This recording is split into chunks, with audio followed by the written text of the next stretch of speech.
Мен Ұлан каналыма қош келдіңіздер.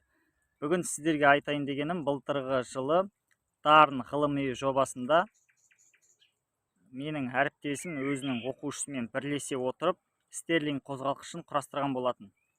Және де сол ғылыми жобада 3-ші орынды иеленді қала бойынша.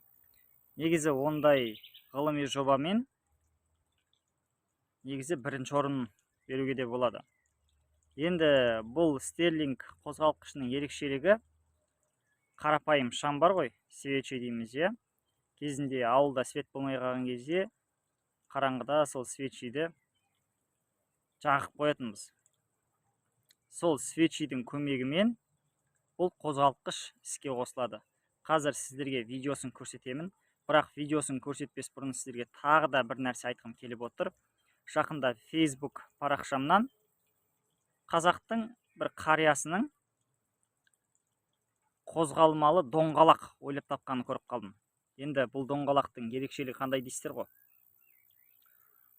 Бұл доңғалақ айналып тұрған кезде өздігінен энергия шығарады. Яғни үйіміздегі электр жабдықтары бар ғой, барлығын электр энергиясымен қамтамасыз етуге болады. Және де жаңа қария айтады, бұл доңғалақты мен Қазақстанда жасай алмадым дейді. Сол үшін Өзбекстанға барып станокпен жасадым дейді. Сөйтіп Қазақстанға келіп қайтадан құрастырып, осындай дүние жасап шығардым деп өзінің жасап шығарған доңғалағын көрсетіп жатыр. Және де оның бағасын барлығын айтты ол қария. Қарап отырдым да таң қалдым шынымен. Өте тамаша дүние ғой. Негізі елімізде мықты өнертапқыштар бар ғой негізі.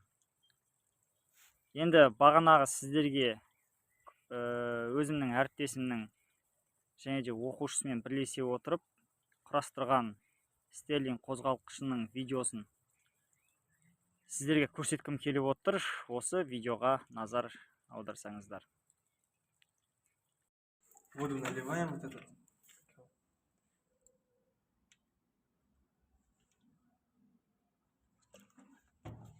Дальше открываю накопитель, чтобы лишний воздух.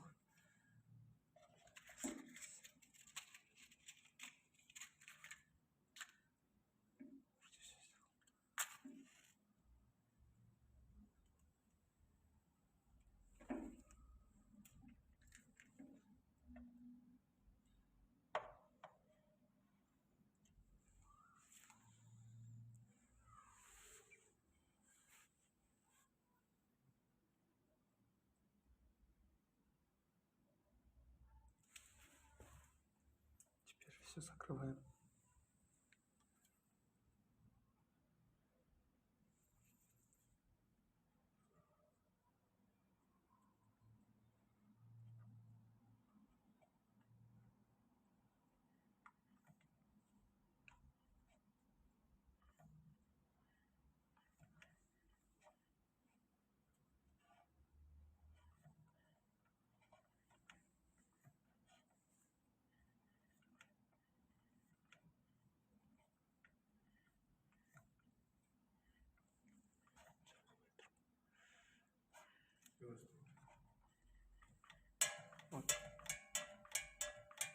Вот когда воздух нагревается вот здесь поршень находится в этом газировке. Когда воздух нагревается, поршень поднимается, вот здесь горячий воздух остается.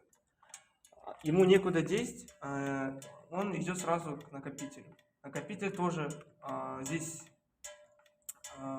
ну как сказать, горячий воздух поднимает, как сказать, алюминиевую проволоку.